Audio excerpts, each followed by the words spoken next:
Pastor గారు మా అమ్మాయికి పెళ్ళిడు వచ్చేసింది, పెళ్లి సంబంధాలు చూస్తున్నాం, మీరు చూసి పెడతారా?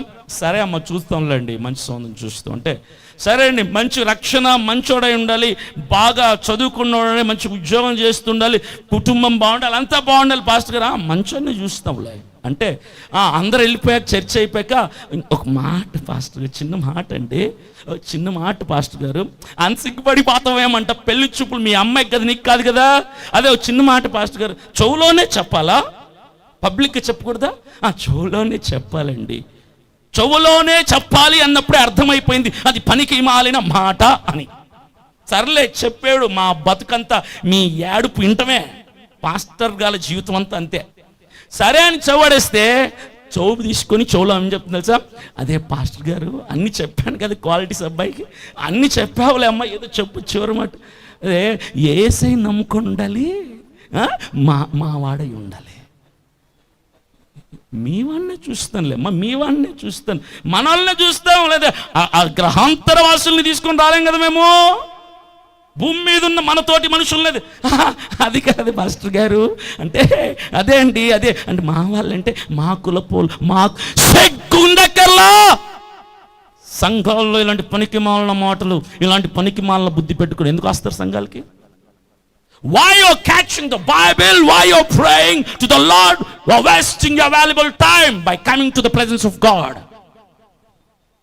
అన్నిటికంటే భయంకరమైన పాపం ఏంటో చెప్పనా? కులపిచ్చి. కులపిచ్చి ఉన్నవాడు పరలోకపు అంచుల దగ్గరికి కూడా వెళ్ళాడు. పరలోకపు అంచుల దగ్గరికి కూడా రక్షింపబడి ఉండాలి, యేసయ్య నమ్ముకొని ఉండాలి, నా కులపోడయ్యి ఉండాలి. యేసయ్య రక్తంలో కడగబడినప్పుడే కుల గజ్జి కొట్టుకుపోయింది. ఇంకెక్కడుంటాడు నీ కులస్తుడు? ఎక్కడుంటాడు? ఉండు కదా, ఉండడు. కులపిచ్చి ఉండటం తప్పు కాదు. I'm not against that. నేను కులపిచ్చికి వ్యతిరేకిని కాదు. నేను ఏదైనా చేస్తే స్ట్రిక్ట్గా చేయమంట. కులపిచ్చి ఉంటే రైట్ రాంగ్గా చెప్పండి, రైట్ అన్నోళ్ళు చేతులు ఎత్తండి, పర్లేదు, నేనేం ఫీల్ అవును, దేవుడు అసలు ఫీల్ అవడు. సరే రాంగ్ అన్నోళ్ళు, కులపిచ్చి రాంగ్ అన్నోళ్ళు చేతులు ఎత్తండి, దేనికో దానికి ఎత్తాలి కదా. రైట్ అన్నోళ్ళు చేతులు ఎత్తండి, రాంగ్ అన్నోళ్ళు చేతులు ఎత్తండి. సరే నేను మొదటి బ్యాచ్ రైట్ అయితే ఇప్పుడు చెప్తా. కులపిచ్చి ఉండాలి, పక్కాగా ఉండాలి, ఎవరికైనా ఉండాలి, కులపిచ్చి ఉండాలి. అది ఎలా ఉండాలి అంటే, ఇప్పుడు నువ్వు హోటల్కి వెళ్తావు, బిర్యానీ ఆర్డర్ పెడతావు, mutton biryani, no compromise, mutton biryani పెడతావు.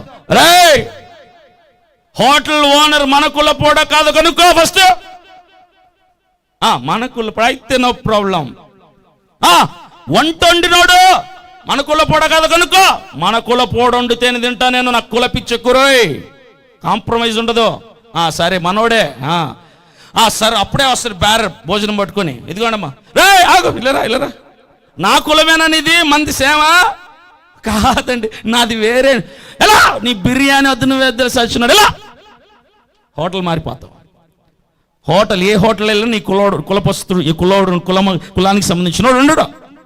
బట్టలు కొంట నీ షాప్కి వెళ్తా, బట్టలు నాదేనా నీది, ఓకే, బట్టలు కట్ చేసేటోడు ఉంటాడు, నాదేనా, కాదు, బట్టలు కొంటాం మానే, బట్టలు కొంటామా, దిగంబరిగా తిరగాలన్నమాట, పశువుల్లాగా. అది నెక్స్ట్. నీళ్ళు వాటర్ క్యాన్కి వెళ్తారు కదా, వాటర్ క్యాన్కి వెళ్తే మాదేనా ఇది, అవునా కదా, కాదా, మా నీళ్లు తాగండి మానేస్తా, నేను చచ్చిపోతారా, నీ నీళ్ళు మాత్రం నేను తాగండిరా.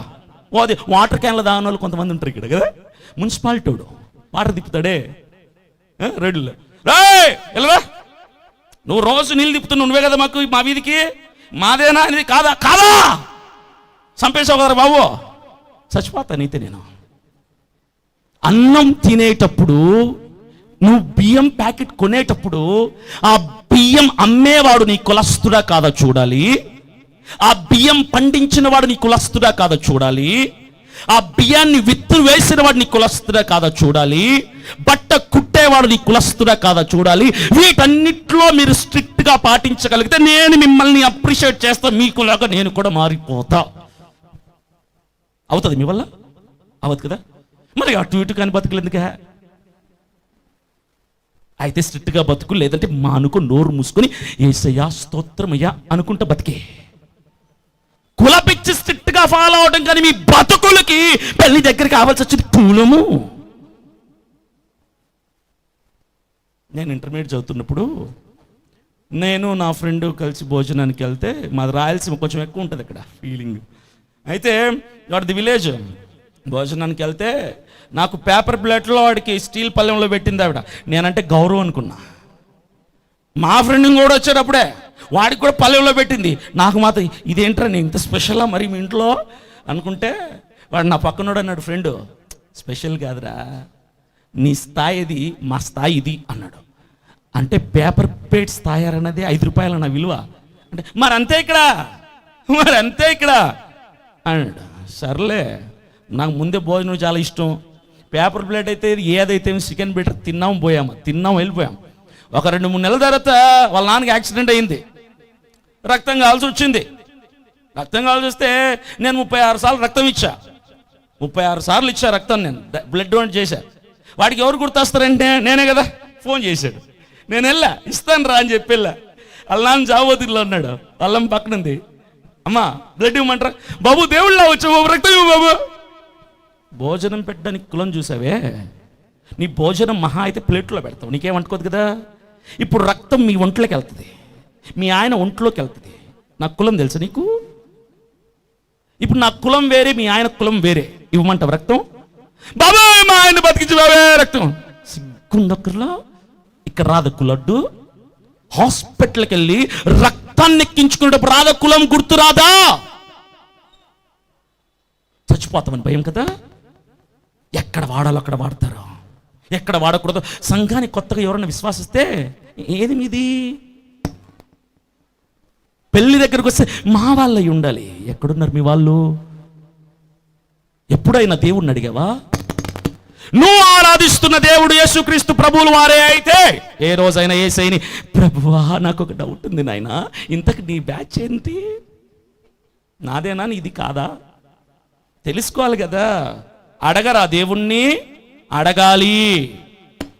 పెళ్ళికి అడుగుతావు, పక్కనున్న అడుగుతావు, పెళ్ళికి పిలవటానికి అడుగుతావు, దేవుణ్ణి అడగవా? అడగాలి దేవుడిని.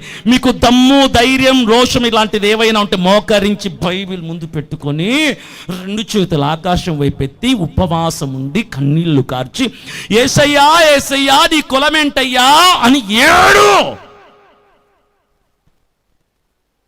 కులం ఎలా వచ్చింది? పనిని బట్టి వచ్చింది కులం. ఇవన్నీ చెప్పుకుంటూ పోతే టైం ఉండదు. ఇక యేసయ్యదే కులం. యేసయ్యే వృత్తి చేసేవాడు తెలుసా? What's his profession? వడ్రంగి, కార్పెంటర్ దేకులం సార్. శరాబులు బ్రహ్మలు అంటే ఏదో మనకు తెలియదు. విశ్వబ్రహ్మణులు అట. ఇప్పుడు యేసయ్యారు లాజికే కదా. నేను లాజికే చెప్తా. ఎవరేసయ్యా? ఇప్పుడు చెప్పులు కుట్టేటోడు మాది కూడా అయినప్పుడు మరి చెక్క పని చేసేటోడు మరి అదే కదా. పనిని బట్టి కులం వచ్చిందిరా యాదవ. కులముని బట్టి పని రాలేదు, పనిని బట్టి పుట్టుకొచ్చింది కులం. నీ యేసయ్య చేసే పనిని బట్టి ఆయన కులాన్ని అంటగట్టాలని చూస్తే ఆయన కులం అది. ఏదో బ్రాహ్మణులు అంట, మరి అదే వాళ్ళు మాత్రమే పూజిస్తారా? వాళ్ళు దేవుని దగ్గర కులం అడగని నువ్వు అడిగితే చచ్చిపోతావు. కోటి పెట్టెలు పెట్టి మూతెట్టేసి 4 మేకులు కొట్టేసి గొయ్యిలో పెట్టి పాతెట్టేసి నీ ఫోటో గోడ కట్టేసి బిర్యానీ పెట్టేస్తారు. దేవుడు దరిద్రం వదిలిపోద్ది అంటావుతో. దేవుణ్ణి అడగు, కులం మనుషులను అడుగుతావే. ఇన్ని చూస్తారు మనుషులు ప్రేమించటానికి. నీ యేసయ్య నిన్ను ఎవరేసని అడిగాడా? నీ కులాన్ని? నీ పట్టు అడిగాడా? నీ ఇల్లు అడిగాడా? నీ వాకిలు అడిగాడా? నీ రంగు అడిగాడా? చదువు అడిగాడు? సర్టిఫికెట్లు అడిగాడు? ఆస్తి అడిగాడు? బ్యాంక్ బ్యాలెన్స్ అడిగాడు? గుడ్డు అడిగాడు? దేవుడు నేనేమడిగాడు? నేను ఏమడగల.